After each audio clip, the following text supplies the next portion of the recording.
കഴിഞ്ഞ 2 ദിവസങ്ങളായി ഇന്ത്യൻ മാർക്കറ്റിൽ മികച്ച ബൈയിങ് മൊമെൻറ്റം വരികയും സെൻസെക്സ് 1500 പോയിന്റിലേറെ ഉയരുകയും ചെയ്തു. നിഫ്റ്റി കഴിഞ്ഞ ട്രേഡിംഗ് സെഷനിൽ 23,300 എന്ന പ്രധാന ഹഡിൽ മറികടക്കുകയും ചെയ്തു. മാർക്കറ്റിൽ വന്ന ഷോർട്ട് കവറിംഗ് റാലിയാണ് ഇതിന് പിന്നിലെ പ്രധാന കാരണമായി പ്രവർത്തിച്ചതെങ്കിലും അമേരിക്കൻ പ്രസിഡന്റ് ഡൊണാൾഡ് ട്രംപിൻ്റെ താരിഫ് നയങ്ങൾ വരും ദിവസങ്ങളിലും അല്ലെങ്കിൽ വരും സമയങ്ങളിലും മാർക്കറ്റിൻ്റെ ഷോർട്ട് ടേം റിട്ടേണിനെ പ്രതികൂലമായി ബാധിച്ചേക്കാം. അതേസമയം അമേരിക്കൻ മാർക്കറ്റുമായി താരതമ്യപ്പെടുത്തുമ്പോൾ ഇന്ത്യൻ മാർക്കറ്റിൽ റിക്കവറിക്കുള്ള അല്ലെങ്കിൽ അപ്സൈഡിലേക്ക് നീങ്ങാനുള്ള സ്പേസ് കൂടുതലാണെന്ന് കാണാൻ സാധിക്കും. ഏപ്രിൽ മാസത്തെ ഏറ്റവും താഴ്ന്ന നിരക്കിൽ നിന്നും താരിഫ് പ്ലാനുകൾ താൽക്കാലികമായി നിർത്തലാക്കിയതിൻ്റെ പശ്ചാത്തലത്തിൽ അമേരിക്കൻ ഇൻഡെക്സ് 9% ഉയർന്നപ്പോൾ ഇന്ത്യൻ ഇൻഡെക്സായ നിഫ്റ്റി 3% മാത്രമേ ഉയർന്നിട്ടുള്ളൂ. അതായത് ഈ സെക്ടറിലേക്ക്, അതായത് അമേരിക്കൻ മാർക്കറ്റുമായി താരതമ്യപ്പെടുത്തുമ്പോൾ ഇന്ത്യൻ മാർക്കറ്റ് കൂടുതൽ മികച്ച പെർഫോമൻസ് നടത്താനുള്ള സാധ്യതയുണ്ട്, അതിനുള്ള സ്പേസ് ഉണ്ട്. ഈ സാഹചര്യത്തിൽ ടെലികോം, ഹോട്ടൽ, ഹോസ്പിറ്റൽ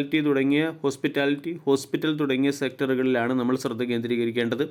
ഈ സെക്ടറുകൾ മികച്ച പെർഫോമൻസ് നടത്താൻ സാധ്യതയുണ്ട്. 23,000 എന്ന ലെവൽ 50-ഡേ എക്സ്പോണൻഷ്യൽ മൂവിംഗ് ആവറേജ് റേഞ്ചാണ്. ഈ ലെവലിനെ ബ്രേക്ക് ചെയ്തത് മാർക്കറ്റിൻ്റെ ബുള്ളിഷ് ട്രെൻഡിനെ സജീവമായി നിലനിർത്തും. ഇവിടെ റീസെൻറ്റ് സ്വിംഗ് ലോ ആയ 21,744 നിന്നും സ്വിംഗ് ഹൈ ആയ 23,866 ഒരു മൂവ്മെൻറ്റാണ് വരും ദിവസങ്ങളിൽ ഇന്ത്യൻ മാർക്കറ്റിൽ നിന്നും പ്രതീക്ഷിക്കേണ്ടത്. 21,744 നിന്നും വളരെ പെട്ടെന്നുള്ള ഒരു വി ഷേപ്പ് റിക്കവറിയാണ് നമ്മൾക്ക് ഇന്ത്യൻ മാർക്കറ്റിൽ കാണാൻ സാധിച്ചത്. ഇത് വോളിയം ബൈയിങ്ങിനെയും ബുള്ളിഷ് ട്രെൻഡിനെയും കുറിച്ചുള്ള സൂചനകൾ നൽകുന്നുണ്ട്. അതിൻ്റെ പശ്ചാത്തലത്തിൽ വരും ദിവസങ്ങളിൽ പ്രധാന റെസിസ്റ്റൻസ് സോണായ 23,200 ആയിരിക്കും ഇനി മാർക്കറ്റിൻ്റെ പ്രധാന സപ്പോർട്ടായി പ്രവർത്തിക്കുക. മാർക്കറ്റിൽ വന്ന ശ്രദ്ധേയമായ മുന്നേറ്റത്തിൻ്റെ പശ്ചാത്തലത്തിൽ ഡൊമസ്റ്റിക് ഇൻസ്റ്റിറ്റ്യൂഷണൽ ഇൻവെസ്റ്റേഴ്സും മ്യൂച്വൽ ഫണ്ടുകളും ഏതൊക്കെ സ്റ്റോക്കുകളിൽ ബൈയിങ് സെല്ലിംഗ് നടത്തുന്നു എന്നുള്ള ആക്ടിവിറ്റി കൂടി പരിശോധിക്കാം.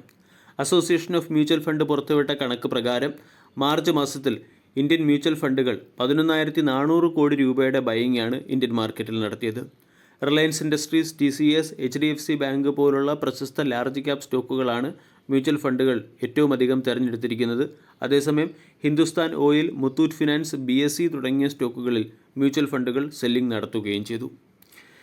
പല മ്യൂച്വൽ ഫണ്ടുകളും അവരുടെ large cap, mid cap, small cap സെക്ടറിലെ പോർട്ട്ഫോളിയോയിൽ പുനഃക്രമീകരണം നടത്തി. കൂടാതെ സെക്കൻഡറി മാർക്കറ്റിൽ നിന്നും 11,400 കോടി രൂപയുടെ ബൈയിങ് നടത്തുകയും ചെയ്തു. പ്രമുഖ മ്യൂച്വൽ ഫണ്ടായ കോണ്ട് ഉൾപ്പെടെയുള്ള പല മ്യൂച്വൽ ഫണ്ടുകളും റിലയൻസ് ഇൻഡസ്ട്രീസ്, HDFC ബാങ്ക്, ടാറ്റ കൺസൾട്ടൻസി പോലുള്ള ജനപ്രിയ സ്റ്റോക്കുകളിലാണ് ബൈയിങ് നടത്തിയിരിക്കുന്നത്.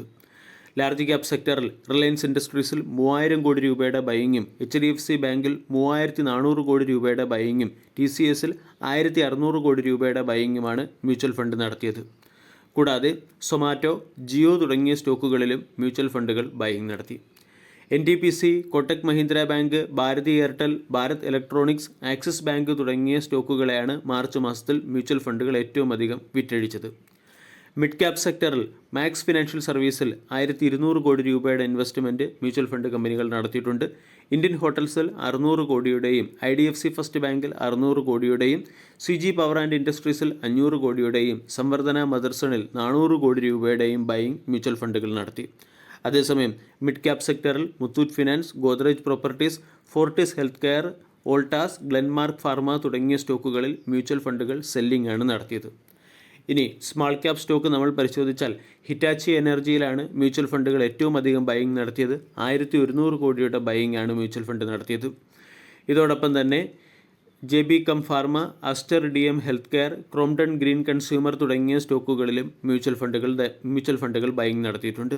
അതേസമയം ആവാസ് ഫിനാൻസിയേഴ്സ്, നാൽക്കോ, ഗോദ്രേജ് ഇൻഡസ്ട്രീസ്, CEMS സർവീസ്, BSE തുടങ്ങിയ സ്റ്റോക്കുകളിൽ മാർച്ച് മാസത്തിൽ മ്യൂച്വൽ ഫണ്ടുകൾ സെല്ലിംഗ് ആണ് നടത്തിയത്.